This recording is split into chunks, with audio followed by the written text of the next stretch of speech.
Okay, dear students, we are going to start next topic, special type of matrices, and first one is triangular matrix.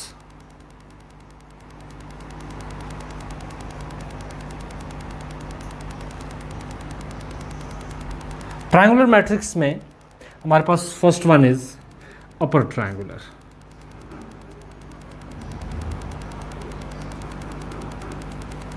यहाँ पे देखिए हमने square matrix पढ़ा था, हमने पढ़ा था rectangular matrix, column matrix, row matrix. तो उनके जो नाम था, उनकी टाइप से उसका रिलेशन ज़रूर था. Column matrix only one column, row matrix only one row, square matrix मेन स्क्वायर ऐसी फिगर होती है जिसकी लेंथ और ब्रेड्थ इक्वल होती है, या मैट्रिक्स में लेंथ और ब्रेड्थ जो होती है वो कॉलम और रोज़ होते हैं, तो कॉलम रोज़ इक्वल होनी चाहिए. रेक्टेंगल जिसकी लेंथ ब्रेड्थ इक्वल नहीं होती, तो यहाँ भी रो और कॉलम इक्वल ना हो, तो उसी निस्बत से नाम दिया जाता है. तो यहाँ ट्रायंगल से नाम है, यानी मैट्रिक्स के अंदर भी ट्रायंगल बन रही हो, लेकिन वो एक अपने स्टाइल से, एक अपने तरीके से वो ट्रायंगल बन रही होती है. तो उसमें पहली जो है अपर ट्रायंगुलर जिसे कहते हैं, वो एक मैट्रिक्स है. वो इस तरह है कि आपके पास डायगोनल से ऊपर नॉन जीरो एलिमेंट की बन रही हो, ट्रायंगल बन रही हो. इस तरह की सिचुएशन में पहले आपको वो ड्रॉ करके, ट्रायंगल एक्चुअली इसको हम कहते हैं, इस तरह की चीज़ को ट्रायंगल कहते हैं, आप फिगर है ज्योमेट्री की. तो अब जरा मैट्रिक्स में आप गौर करें, तो ये आपके पास मेन डायगोनल है, A11, A22, A33. चले 3x3 मैट्रिक्स में ले लेता हूँ, ये है. अब अगर इससे ऊपर अगर आप गौर करें तो इस तरह ट्रायंगल बन रही है, ये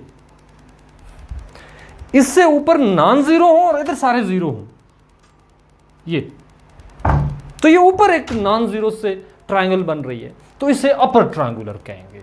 डायगोनल से अबव अपर जो बन रही है वो ट्रायंगल बन रही है, इसे अपर ट्रायंगुलर कहते हैं. फॉर एग्जांपल एक मैट्रिक्स ए है, 4 2 6 0 3 1. चलिए यहाँ भी ज़ीरो हो सकता है, कोई नहीं, 0 0 6. तो अगर आप और करें, ये डायगोनल से अबव ये जो बन रही है, इट इज़ ट्रायंगल, और ये अबव है तो इसे अपर ट्रायंगुलर कहते हैं. ये अपर ट्रायंगुलर मैट्रिक्स कहलाएगा. अब ज़रा इसको, ये तो बड़ी सादा अल्फाज में था, अब मैं मैथमेटिक्स की लैंग्वेज में इसको डिस्कस करूंगा कि ये मैथमेटिक्स की लैंग्वेज में क्या है. अगर आप गौर करें इस मैट्रिक्स में, इसकी पोजीशंस को आप गौर करें, तो आपके पास आ जाएगा, इसकी ज़रा पोजीशन को चेक करें. इस ज़ीरो की पोजीशन है A21, इस ज़ीरो की पोजीशन है A first row, third row first column, और इस ज़ीरो की पोजीशन है A third row second column. तो इसका मतलब हुआ कि ये तीन एलिमेंट, या 4x4 है तो और ज्यादा एलिमेंट आ जाएंगे वो, तो ये जो एलिमेंट है ये जीरो होने जरूरी है. बाकी ऊपर जीरो नॉन जीरो मिक्स हो सकते हैं, सारे नॉन जीरो हो सकते हैं, बीच में कुछ जीरो भी आ सकते हैं, लेकिन सारे जीरो आने से ये नल मैट्रिक्स बन जाएगा, ट्रायंगुलर नहीं रहेगा. तो ये सब जीरो नहीं हो सकते, कुछ जीरो या कुछ नॉन जीरो आ सकते हैं. तो अब जरा इन पे गौर करें.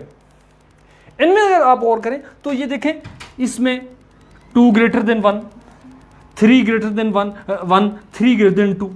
तो वो एलिमेंट जिनमें ये ith पोजीशन, इसकी रो ग्रेटर है और ये जो कॉलम है ये स्मॉलर है, तो वो आपके पास जीरो होने चाहिए.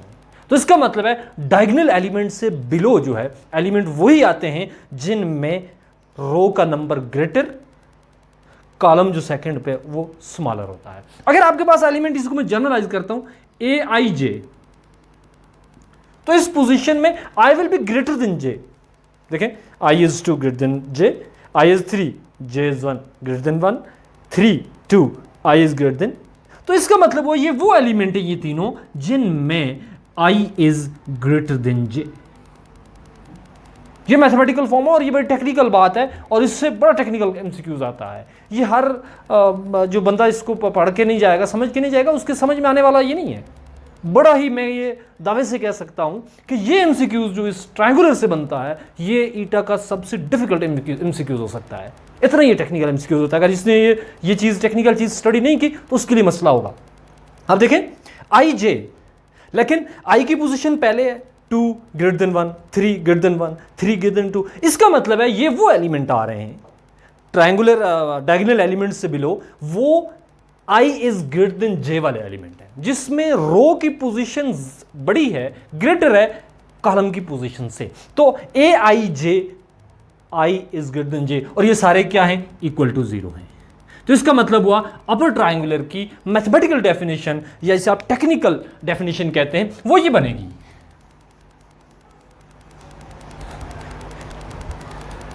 ए आई J, capital A equal to A I J is called triangular या upper triangular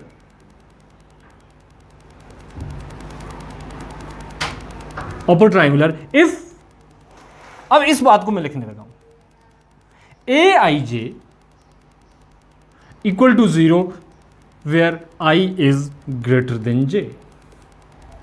that is a technical, that is a pure in the language of mathematics. ये आपकी इस ट्रायंगुलर मैट्रिक्स जो मैंने आपको पहले सादा अल्फाज में बताया, और अब ये आपके पास इसकी टेक्निकल डेफिनेशन है, जिसमें रो की पोजीशन ग्रेटर हो, उस पोजीशन पे जो एलिमेंट आ रहा है वो एलिमेंट 0 हो, तो वो आपके पास अपर ट्रायंगुलर मैट्रिक्स आ सकता है, अपर ट्रायंगुलर मैट्रिक्स कहलाएगा। और इससे डिफरेंट टाइप के एमसीक्यूज बन सकते हैं। डायरेक्ट डेफिनेशन भी आ सकती है, ए आई J will be upper triangular if A I G equal to 0, I is greater than और इक्वल टू जे।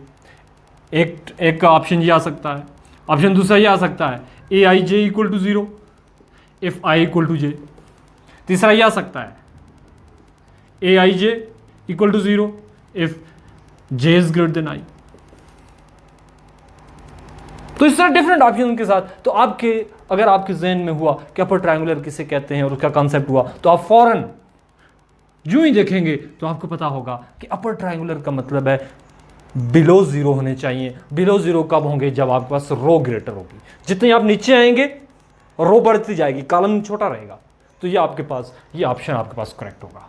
तो इस तरह का ये सबसे ज्यादा टेक्निकल एमसीक्यूज जो है ये इस अपर ट्रायंगुलर और लोअर ट्रायंगुलर, ये ट्रायंगुलर फॉर्म जो है इससे ये एमसीक्यूज बनता है। तो नेक्स्ट लेते हैं जी, नेक्स्ट टाइप डिस्कस करते हैं अपर ट्रायंगुलर के बाद lower triangular.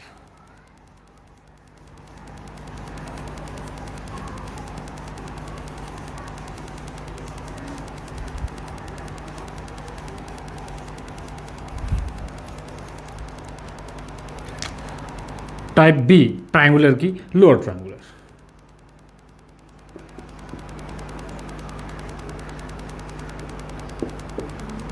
Lower triangular definitely जिसमें आपके पास डायगोनल्स एलिमेंट के बिलो, उससे नीचे, उससे लोअर जो एलिमेंट है वो सारे 0 नहीं होने चाहिए, उससे अबव सारे 0 होने चाहिए। तो इस तरह की पोजीशन बनती है। उसी तरह का एक मैट्रिक्स है 3 0 0 4 1 0 4 1 0 1 2 3। तो डायगोनल एलिमेंट इससे बिलो सारे 0 नहीं होने चाहिए, तो ये ट्रायंगल बना रहा है, लिहाजा ये बिलो है, तो ये लोअर देन डायगोनल्स है, तो इसलिए इसे लोअर ट्रायंगुलर कहते हैं।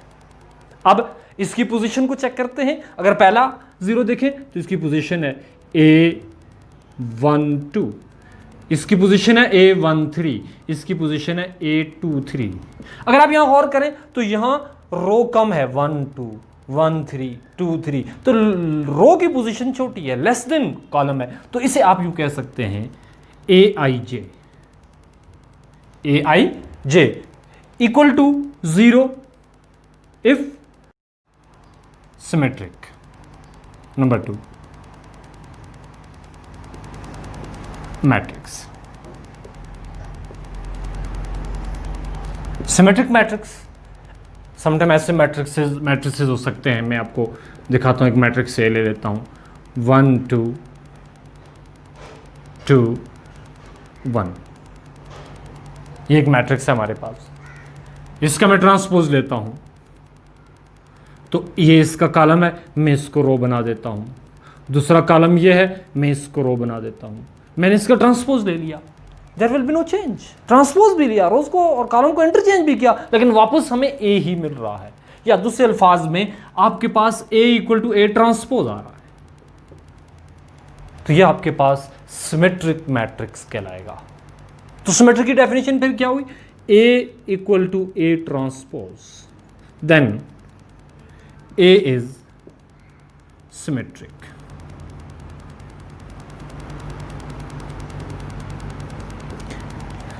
अब यहाँ एक टेक्निकल बात मैं आपको बताता चलूँ जो बाज़ाहिर किसी को नज़र नहीं आती और ना ही आपने शायद इस पर गौर किया हो, वो ये है कि ये matrix A equal to A transpose है। ट्रांसपोज का मतलब है रोज और कॉलम्स को इंटरचेंज कर देना। हम सपोज एक मैट्रिक्स लेते हैं, उसके रोज और कॉलम को इंटरचेंज करते हैं, वापस वही मिलता है, तो इसका मतलब है उसके नंबर ऑफ रोज और नंबर ऑफ कॉलम का सेम होना ज़रूरी है। अगर मैट्रिक्स सिमेट्रिक है तो उसमें रोज की तादाद और कॉलम की तादाद सेम होनी चाहिए। क्यों? कि ए में जितनी रोज हैं चेंज करके कॉलम बना देते हैं ट्रांसपोज में, तो कॉलम और रोज सेम होंगे तो दोनों आ जाके सेम होंगे। तो इसका मतलब है रोज और कॉलम सेम होने चाहिए सिमेट्रिक मैट्रिक्स में। सिमेट्रिक मैट्रिक्स की एक प्रॉपर्टी आ गई, खूबी आ गई कि उसमें क्या होता है, रोज और कॉलम की तादाद सेम होती है। रोज और कॉलम की तादाद का सेम होने का मतलब क्या है? स्क्वायर मैट्रिक्स है। तो यहां से ये टेक्निकल बात निकलती है कि symmetric matrix will be a square matrix. अगर मैट्रिक्स स्क्वायर नहीं है तो वो कभी सिमेट्रिक नहीं हो सकता। दूसरे अल्फाज में कि मैट्रिक्स आपके पास एक गिवन है, आप देखें अगर स्क्वायर है तो फिर उसे चेक करें ये सिमेट्रिक है या नहीं। अगर वो स्क्वायर नहीं है तो आप उसे चेक करने की जरूरत नहीं है, वो अंडरस्टूड बात है कि वो सिमेट्रिक नहीं होगा। फॉर एग्जांपल मैं एक मैट्रिक्स लिखता हूं, लेकिन यहां एक चीज याद रखिएगा कि every square matrix may not be a symmetric, may और मे नॉट बी अ सिमेट्रिक्स। वो सिमेट्रिक नहीं भी हो सकता। ये नहीं है कि हर एक स्क्वायर सिमेट्रिक है। बात ये है कि every symmetric matrix will be a square matrix, but converse is not true कि हर स्क्वायर सिमेट्रिक होगा, ये जरूरी नहीं। अब मैं एक मैट्रिक्स लिखता हूं, मैट्रिक्स से है हमारे पास 1 2 3 2 1 5। अब जरा इसका ट्रांसपोज लेते हैं। इक्वल आना या ना आना वो बात की बात है। ट्रांसपोज लेते हैं। फर्स्ट कॉलम क्या 1 2, सेकंड कॉलम क्या 2 1, थर्ड कॉलम क्या 3 5। इसका पैटर्न ही चेंज हो गया है। वापस इक्वल आना तो दूर की बात, इसमें चेंज क्या आ गया है? ये किस ऑर्डर का था? ये 2/3 का था, तो ये 3/2 का आ गया। इक्वल तो बाद की बात है। तो इसका मतलब ये हुआ कि सिमेट्रिक होने के लिए पहली शर्त है वो मैट्रिक्स जो है स्क्वायर मैट्रिक्स होना चाहिए। अगर स्क्वायर मैट्रिक्स नहीं है तो वो आपके पास सिमेट्रिक नहीं होगा। उसे चेक करने की जरूरत ही नहीं। यानी सिमेट्रिक को चेक करने के लिए पहले स्क्वायर चेक करें, इट्स ओके। अगर स्क्वायर है फिर आगे उसको सिमेट्री चेक करें कि उसका ट्रांसपोज उसके इक्वल आ रहा है या नहीं। ठीक है, नेक्स्ट चलिए इस पर एक और सिंपल सी डिस्कशन कर लेते हैं। वो ये है कि मैं आपको एक मैट्रिक्स ए लिखता हूँ, इसमें एक टेक्निकल बात आपको बताने की कोशिश करता हूँ। A11 A12 A13 A21 A22 A23 A31 A32 A33। ये एक मैट्रिक्स है। अब ज़रा गौर कीजिएगा, हम जब इसका ट्रांसपोज ले रहे हैं तो इसका मतलब है A21 जो है 812 की जगह चला जाएगा। ये कॉलम है ना, ये रो बन जाएगी। A31 जो है ये इसकी जगह चला जाएगा। A23 जो है A32 की जगह चला जाएगा। बाकी डायगोनल्स में कोई इशू नहीं, वो अपनी जगह पे ही रहेंगे। तो इसका मतलब हुआ कि अगर आपके पास सिमेट्रिक मैट्रिक्स के अंदर A12 एलिमेंट जो है A21 के इक्वल है, ये मैं एक और तरीके से इंटरप्रेट करने लगा हूं टेक्निकली। A12 है A21 के इक्वल है, A31 है A13 के इक्वल है, A32 A23 के इक्वल है।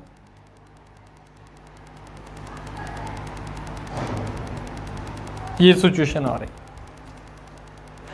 या मैं इसे जनरलाइज कर देता हूं, AIJ इक्वल है AJI के, तो मैट्रिक्स क्या होगा? सिमेट्रिक। अब इस ट्रेडिशनल डेफिनेशन से मैं इसकी टेक्निकल डेफिनेशन पे आ जाता हूं। सिमेट्रिक मैट्रिक की टेक्निकल डेफिनेशन जो एमसीक्यूज में बतौर ट्रिक आप यूज़ कर सकते हैं, या आप इस तरह का ट्रिक एमसीक्यूज आपका आइटा में आ सकता है। तो वो ये है कि अगर आपके पास कोई मैट्रिक्स ए और वो स्क्वायर मैट्रिक्स है, A equal to AIJ square matrix of order n by n, square matrix का है।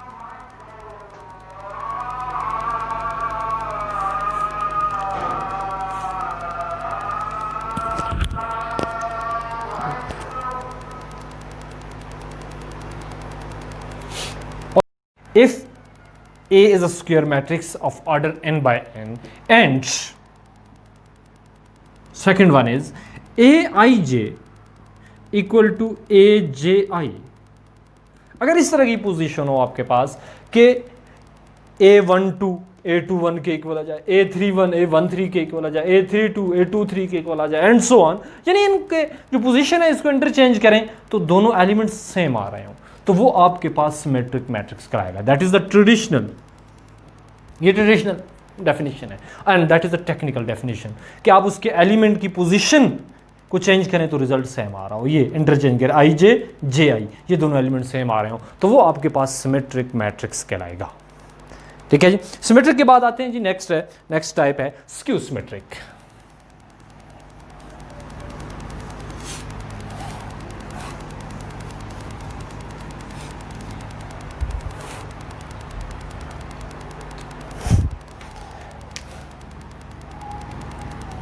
स्क्यू सिमेट्रिक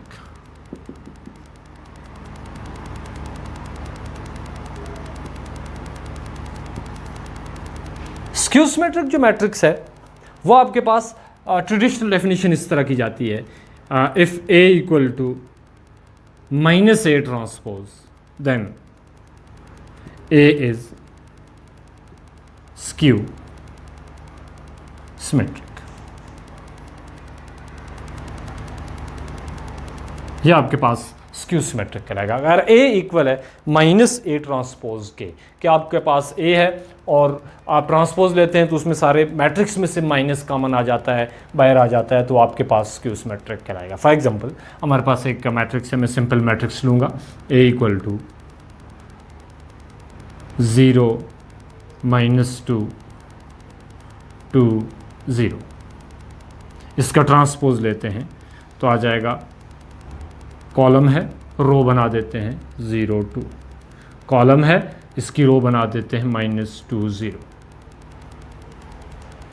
तो अब मैं इसे माइनस कॉमन ले लेता हूं, माइनस कॉमन लिया तो आपके पास आ जाएगा 0 कॉमन लिया तो -2, इधर से माइनस कॉमन लिया तो +2 0, तो वापस A आ रहा है. A transpose equal to -A, या ऐसे आप यूँ भी लिख सकते हैं A equal to -A transpose, इस तरह की पोजीशन भी लिख सकते हैं, यूँ लिख लें, या A transpose equal to -A. That is traditional definition.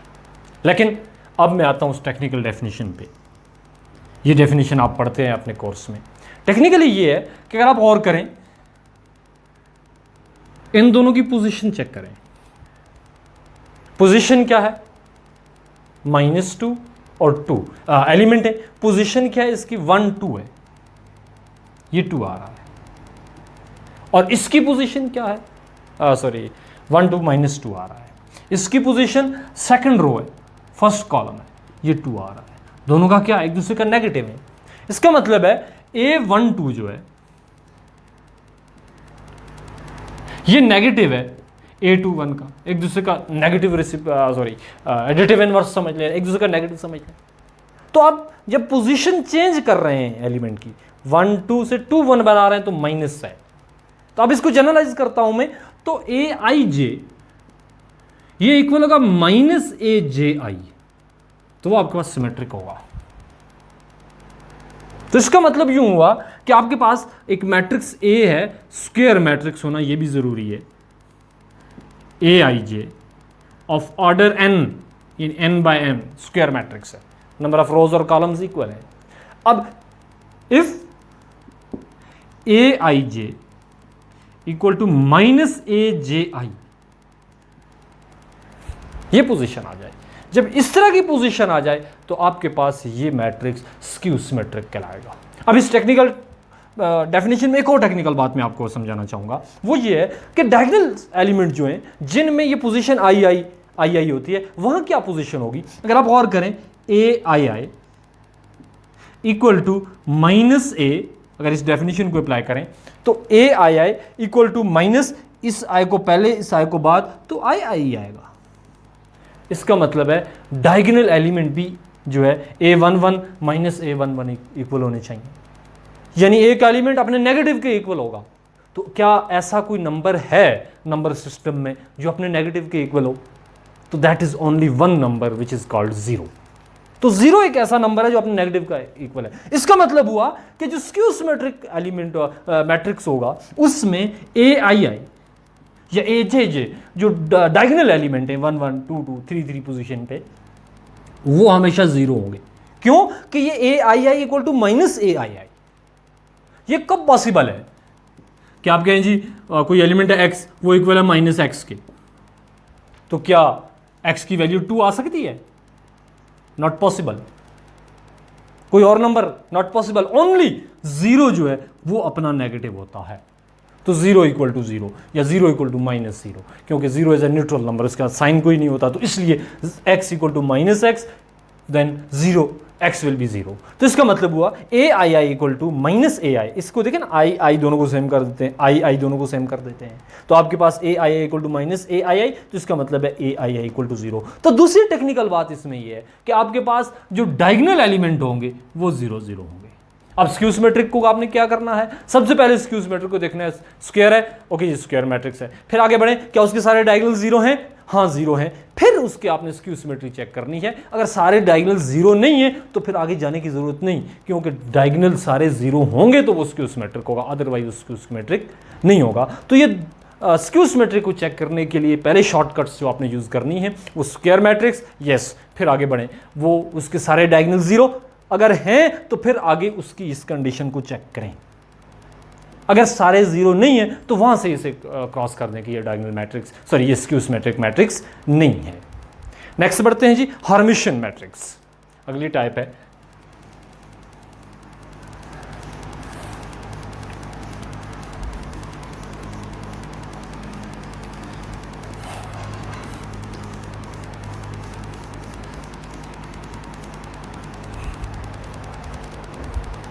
Hermitian matrix.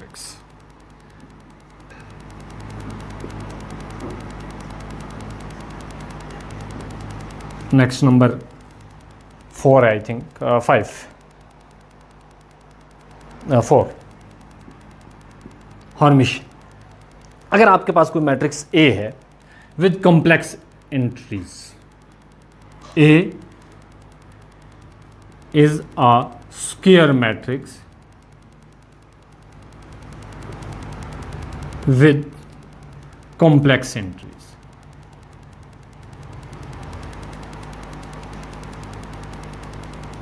उसमें एलिमेंट कुछ कॉम्प्लेक्स भी आ रहे हैं विद कॉम्प्लेक्स एंट्रीज।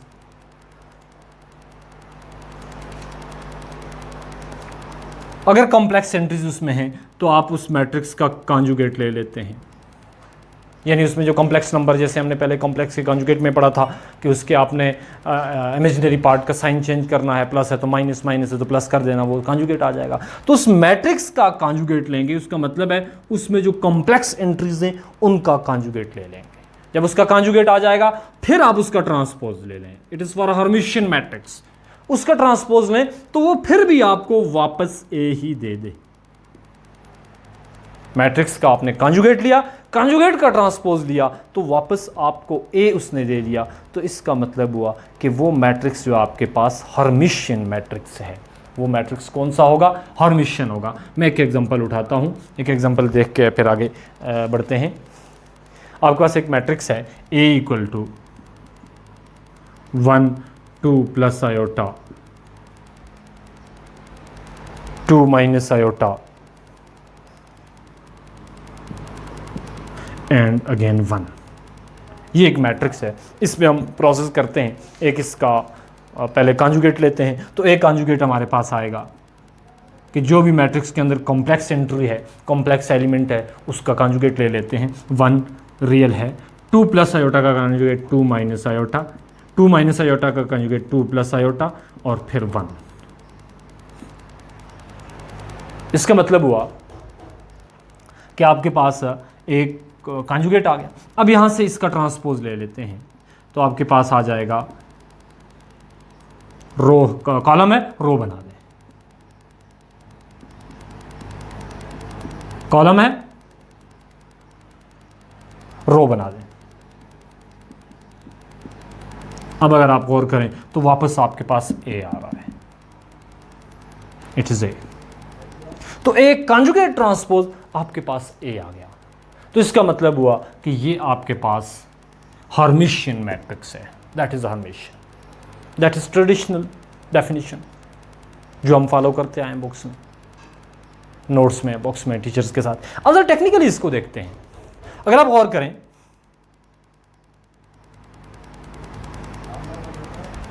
ये आपके पास दो हैं। पहले की पोजीशन है इसकी A12 जो है 1 + 2 आयोटा है। दूसरा है A21, इसकी पोजीशन है 2 - सॉरी नहीं 1 + आयोटा है इसकी पोजीशन, इसका एलिमेंट, और इस 2 - iota, sorry 2 + iota and 2 - iota, 2 - iota. इसको मैं करेक्ट कर देता हूँ। ये 2 - आयोटा है, 2 + आयोटा, 2 + आयोटा इधर, 2 - आयोटा इधर। ये रो बन गई, ये कॉलम बन गया।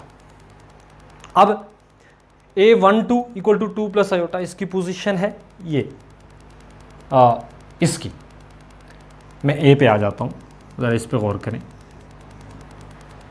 2 + iota first row second column, और इसकी पोजीशन है 2 1 second row first column.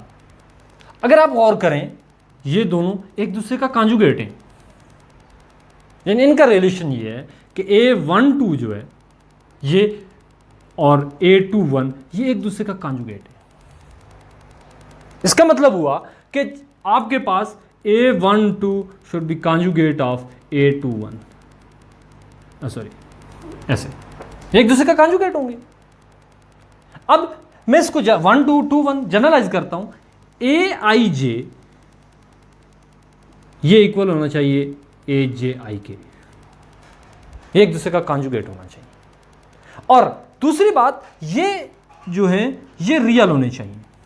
AII जो डायगोनल एलिमेंट है must be real.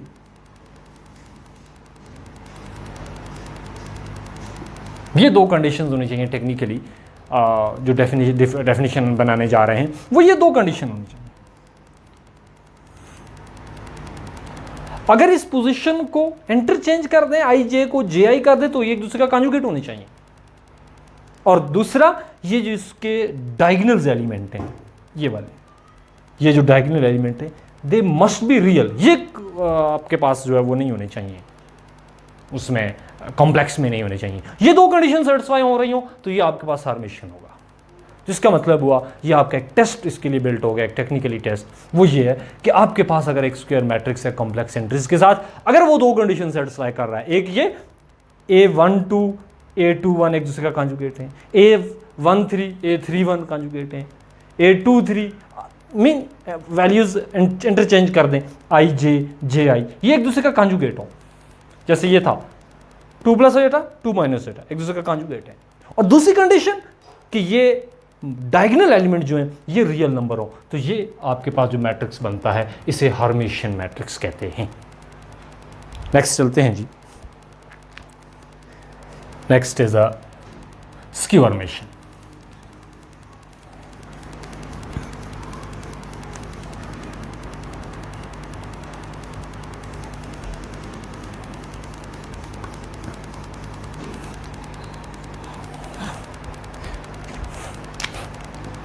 Number 5 skew Hermitian matrix. ज़ाहिर है जैसे स्क्यू सिमेट्रिक था, यहाँ अब स्क्यू हर्मिशियन आ गया है, तो वही उसी तरह एक नेगेटिव साइन लग जाएगा। बाकी उसी तरह है कि अगर आपके पास कोई मैट्रिक्स है with complex entries, square matrix है with complex entries, complex number उसमें इन्वॉल्व ज़रूर हैं विद सम कॉम्प्लेक्स एंट्रीज, या आल सम कर लें, सम में आल भी आ जाते हैं, सम कॉम्प्लेक्स एंट्रीज।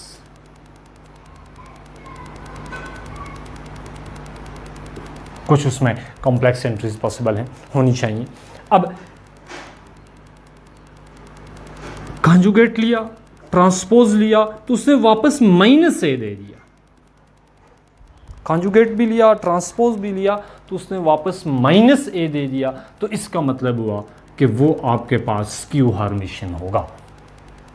अब ज़रा एक एग्जांपल उठा के मैं आपको बात समझाने की कोशिश करता हूँ। कोई एक मैट्रिक्स ए है, 0 1 minus 2 iota -1 minus 2 iota and 0।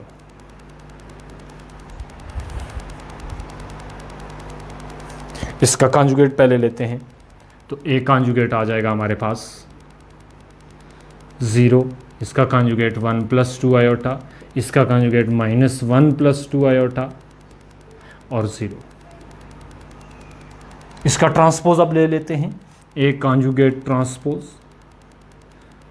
Column row बन जाएगा 0 -1 plus 2 iota, column second row बन जाएगा 1 प्लस 2 आयोटा 0।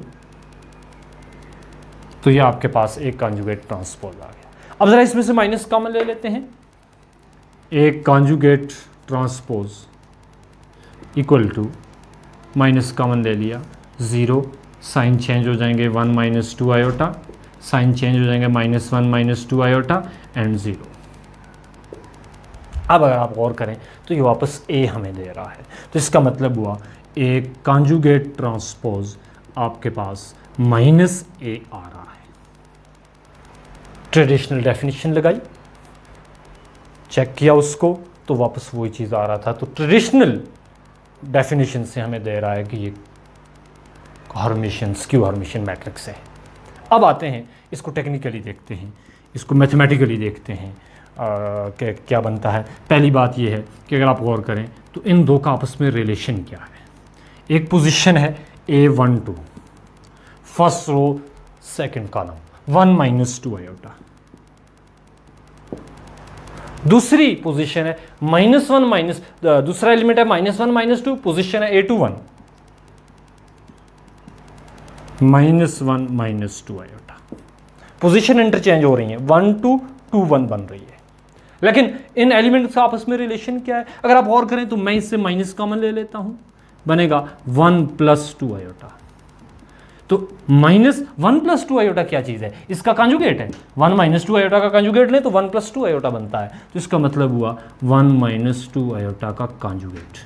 तो इसका मतलब हुआ कि -A12 का कॉन्जुगेट। तो नेगेटिव कॉन्जुगेट, एलिमेंट का नेगेटिव भी है और कॉन्जुगेट भी है, ये रिलेशन है। मैं इसको जनरलाइज करता हूं तो ये बनेगा आपके पास कुछ इस तरह, जनरलाइज फॉर्म कि AIJ ये इक्वल होना चाहिए -AJI के कॉन्जुगेट के। नेगेटिव कॉन्जुगेट समझ लें, वहां पे क्या था, कॉन्जुगेट सिर्फ कॉन्जुगेट होना चाहिए, यहां पे नेगेटिव कॉन्जुगेट होना चाहिए। अब एक पॉइंट, दूसरी चीज अगर गौर करें तो ये डायगोनल एलिमेंट है, माइनस कॉमन भी लेना है, जैसे स्क्यू सिमेट्रिक में लिया था तो माइनस कॉमन लेंगे तो नंबर नेगेटिव हो जाएगा। हाँ, 0 ऐसा है कि उसमें से माइनस कॉमन लें तो कोई चेंज नहीं आएगी। तो इसका दूसरी चीज जो है AII, वहां पे था रियल होना चाहिए, यहां पे रियल होना चाहिए लेकिन 0 होना चाहिए, शर्त है। तो स्क्यू हर्मिशियन में सिर्फ कॉन्जुगेट था और यहां सिर्फ रियल था, कोई भी रियल नंबर होना चाहिए। लेकिन स्क्यू हर्मिशियन में क्या होना चाहिए, स्क्यू हर्मिशियन में नेगेटिव कॉन्जुगेट होना चाहिए और दूसरी चीज जो है ये डायगोनल का 0 होना जरूरी है। तो अब आपके पास पहली बात जो है स्क्यू हर्मिशियन चेक करने के लिए आप चेक करें, स्क्वायर मैट्रिक्स है तो आगे बढ़ें, उसके डायगोनल 0 है, यस 0 है, तो अगली कंडीशन ये चेक करें कि AIJ -AJI के इक्वल आ रहा है, यानी A21 -A12 के इक्वल आ रहा है कि नहीं आ रहा। इंटरचेंज करने से नेगेटिव कॉन्जुगेट बन रहा है या नहीं बन रहा। तो ये कंडीशन है, ये टेक्निकल चीज़ें हैं, ये 2 पॉइंट हैं जो आपको बताएंगे कि ये स्क्यू हर्मिशियन है या नहीं, बजाय इतना लंबा प्रोसेस करने की।